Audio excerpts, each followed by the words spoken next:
ജനങ്ങളോട് പറയാനുള്ളത്, ജനങ്ങൾ നൽകിയ വിജയത്തിന്, ജനങ്ങൾ നൽകിയ അംഗീകാരത്തിന്, അനുഗ്രഹത്തിന് ഞങ്ങൾ അങ്ങേയറ്റം തന്നെ വിനയപുരസ്സരം നന്ദി അർപ്പിക്കുന്നു. തീർച്ചയായിട്ടും ഞങ്ങൾ ജനങ്ങൾ നൽകിയ വിശ്വാസം കണ്ണിലെ കൃഷ്ണപടിയോടെ കാത്തു സൂക്ഷിക്കും. ഞങ്ങൾ ജനങ്ങളോട് നൽകിയ ഉറപ്പ്, 1 വർഷത്തിനകം നടത്താമെന്ന് പറഞ്ഞ കാര്യങ്ങൾ, 5 വർഷത്തിനകം ചെയ്യാമെന്ന് പറഞ്ഞ കാര്യങ്ങൾ, സുതാര്യമായ സത്യസന്ധമായ ഭരണം, ഇതൊക്കെ തന്നെ ഞങ്ങളുടെ സംസ്ഥാന അധ്യക്ഷൻ വാക്ക് നൽകിയിട്ടുണ്ട്. അതൊക്കെ തന്നെ ഞങ്ങൾ കൃത്യമായി പാലിക്കും. ആദ്യഘട്ടത്തിൽ പ്രകടന പത്രികയൊക്കെ പുറത്തിറക്കിയപ്പോൾ വലിയ രീതിയിലുള്ള അധിക്ഷേപമാണ് ഇരു മുന്നണികളുടെ ഭാഗത്തു നിന്നുണ്ടായി. നമ്മൾ കണ്ടതാണ്, അതൊന്നും തന്നെ നടക്കാൻ പോകുന്നില്ല. പക്ഷേ അവർക്കൊക്കെ ഏറ്റവും ഒരു അടിയല്ലേ ഇത്? അവരെ ജനങ്ങൾ അധിക്ഷേപിക്കുകയാണ്. ഇപ്പോൾ ഞങ്ങൾ പറഞ്ഞതിനെ ജനങ്ങൾ വിശ്വാസത്തിലെടുത്തു. പലരും ചോദിച്ചല്ലോ, ഒളിമ്പിക്സിൻ്റെ ഒരിനം തിരുവനന്തപുരത്ത് കൊണ്ടുവരുമെന്ന് പറയുന്നത് എന്ത് ഇതിലാണ്? പ്രധാനമന്ത്രി വരും. അപ്പം ഞങ്ങൾ പറഞ്ഞ ഉത്തരം, ഞങ്ങൾക്ക് പ്രധാനമന്ത്രി ഉണ്ട്. തിരുവനന്തപുരം കോർപ്പറേഷൻ്റെ ഭരണം ഞങ്ങൾക്ക് കിട്ടിക്കഴിഞ്ഞാൽ ഞങ്ങൾ കൂടുതൽ ഗൗരവത്തോടെ ചോദിക്കുമ്പോഴേക്കും വരണമെന്ന് ആവശ്യപ്പെടുമ്പോൾ അദ്ദേഹം എത്തും. ഒളിമ്പിക്സിൻ്റെ ഒരിനം, പല ഇനങ്ങൾ ഒരിനം തിരുവനന്തപുരത്ത് കൊണ്ടുവരുമെന്ന് പറയുമ്പോൾ അതിനുള്ള സാധ്യതകൾ തിരുവനന്തപുരത്ത്, ഇപ്പോൾ ജലവുമായി ബന്ധപ്പെട്ട മത്സരങ്ങൾ തിരുവനന്തപുരത്ത് നടത്താം, ക്രിക്കറ്റ് നടത്താം. സ്വാഭാവികമായിട്ടും ഞങ്ങൾ അതിന് കോമ്പറ്റൻ്റ് ആണെന്ന് പറയുമ്പോഴേക്കും കേന്ദ്ര ഗവൺമെൻറ് പരിഗണിക്കും. ഈ ആത്മവിശ്വാസത്തിൽ ഞങ്ങൾ പറഞ്ഞപ്പോൾ ജനങ്ങൾ ഞങ്ങളെ സ്വീകരിക്കുകയും ഞങ്ങൾ അധിക്ഷേപിച്ചവരെ ജനങ്ങളിപ്പോൾ അധിക്ഷേപിക്കുകയും ചെയ്തിട്ടുണ്ട്.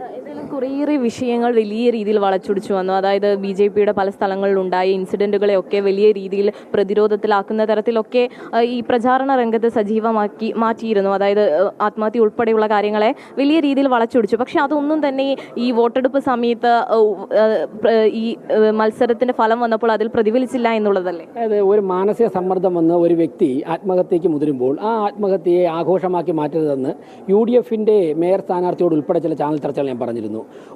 അത് LDF ആവട്ടെ, UDF ആവട്ടെ, BJP ആവട്ടെ, ഒരു രാഷ്ട്രീയമില്ലാത്ത ആളാവട്ടെ, ഒരു നിർണായക ഘട്ടം വരുമ്പോഴേക്കും മനസ്സിൻ്റെ ടെമ്പർ തെറ്റിയിട്ടാണ് ചെയ്യുന്നത്. അതിനെ ഒരിക്കലും രാഷ്ട്രീയ വിജയത്തിന് വേണ്ടി ഉപയോഗിക്കരുത്. LDF UDF അതിന് പരിശ്രമിച്ചു. അതിന് ജനങ്ങൾ ശക്തമായ തിരിച്ചടി കൊടുത്തു. എന്തായാലും BJPയെ സ്നേഹിച്ചവർക്ക് അല്ലെങ്കിൽ ഉറ്റുനോക്കിയവർക്ക് വലിയൊരു വിജയം തന്നെയാണ് തിരുവനന്തപുരത്ത് ഉണ്ടായിരിക്കുന്നത് അല്ലേ? വലിയൊരു ഉത്തരവാദിത്തമാണ് ജനങ്ങൾ ഞങ്ങളെ ഏൽപ്പിച്ചിരിക്കുന്നത്. ആ ഉത്തരവാദിത്തം താങ്ങുവാനും അത് നടപ്പിലാക്കുവാനുള്ള ശേഷി BJPക്കുണ്ട്. അത് അവർക്ക് വിശ്വാസമുണ്ട്. ഞങ്ങൾ കണ്ണിലെ കൃഷ്ണമണി പോലെ ഞങ്ങൾ കാത്തു സൂക്ഷിക്കും. SVV രാജേഷാണ് മാധ്യമങ്ങളോട് സംസാരിച്ചത്. ഈ മമ്മൂട്ടിയുടെ ഒരു പുതിയ ചിത്രം ഇറങ്ങിയിട്ടുണ്ട്, കളം കാവൽ. അത് നമ്മൾ ഒന്ന് നവീകരിച്ച് പറഞ്ഞാൽ BJPയുടെ കളം വാഴൽ തലസ്ഥാനത്ത്. ഇനി CPM വെച്ച് പറഞ്ഞാൽ കളം കൂവൽ ആയി മാറും. പത്തനംതിട്ട വേറൊരു സംഭവം നടന്നേക്കുന്നത്, CPM പ്രവർത്തകൻ മീശ വടിച്ചു. അതായത് നഗരസഭയിൽ LDF ഭരണം തുടരുമെന്നായിരുന്നു അദ്ദേഹം ബെറ്റ് വെച്ചിരുന്നത്. വാക്ക് പാലിക്കുന്ന ആൾക്കാരുണ്ടല്ലോ CPM. അപ്പൊ ഗൂഗിൾ അപ്ഡേറ്റ് ചെയ്തിട്ടുണ്ട് ആ വീഡിയോ. വളരെ പ്രധാനപ്പെട്ട അപ്ഡേറ്റ്സ് ഉണ്ട്. തൈക്കാട് ജില്ലാ സിറ്റി ഓഫീസിൽ നിന്ന് സിറ്റി ജില്ലാ അധ്യക്ഷൻ കരമന ജയന്റെ നേതൃത്വത്തിൽ വാരാർജി ഭവനിലേക്ക് ഒരു വിജയയാത്ര 9 മണിക്ക് ആരംഭിക്കാൻ പോവുകയാണ്.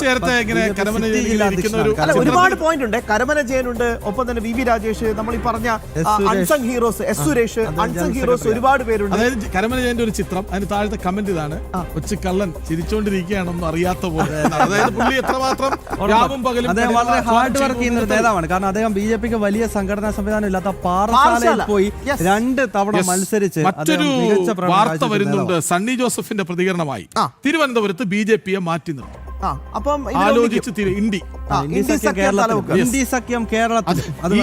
ഈ തെരഞ്ഞെടുപ്പിന്റെ 2ാം ഘട്ടത്തിന്റെ ദിവസം അബദ്ധം പറഞ്ഞ് വെട്ടിലായ സണ്ണി ജോസഫ് ഈ പറയുന്നതും അബദ്ധമാണോ എന്ന് സംശയമുണ്ട്.